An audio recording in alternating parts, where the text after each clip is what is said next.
പേര് മുഹമ്മദ് അമൻ. ഞാൻ GMLP സ്കൂളിൽ 1B ക്ലാസ്സിൽ പഠിക്കുന്ന വിദ്യാർത്ഥിയാണ്.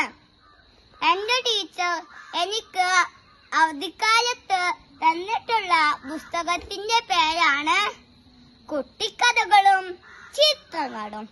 ഇത് രചിച്ച രചയിതാവിന്റെ പേരാണ് വി. സുത്തേയവ്.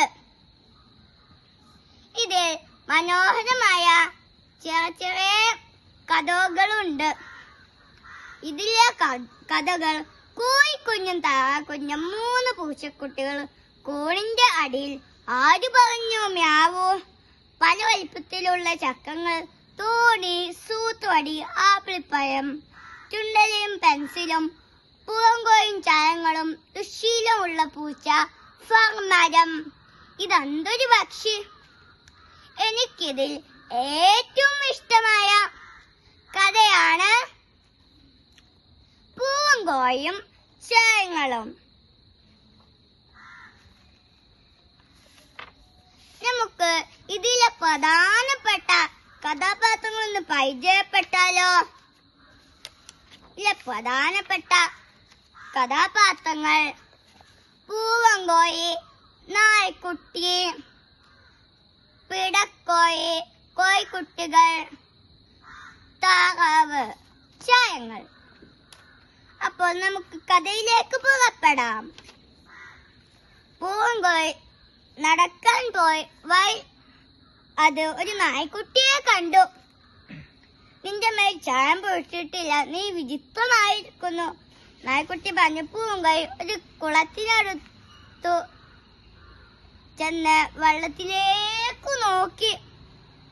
നായ്ക്കുട്ടി പറഞ്ഞത് സത്യമായിരുന്നു.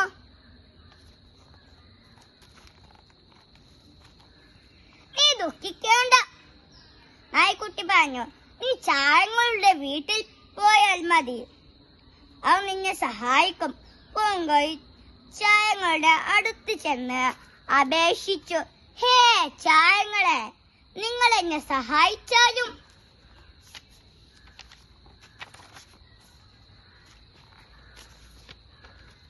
ശരി, ചുവന്ന ചായം പറഞ്ഞു. അത് പൂവങ്കോയുടെ പൂവിലും താടയിലും ചുവന്ന നിറം പുരട്ടിക്കൊടുത്തു. നീലച്ചായം അതിന്റെ വാലിലെ തുവലുകളിൽ നിറം പുരട്ടിക്കൊടുത്തു. പച്ചച്ചായം അതിന്റെ ചിറകുകളിൽ പച്ച നിറം പുരട്ടിക്കൊടുത്തു. മഞ്ഞച്ചായം അതിന്റെ കഴുത്തിൽ മഞ്ഞ നിറം പുരട്ടിക്കൊടുത്തു.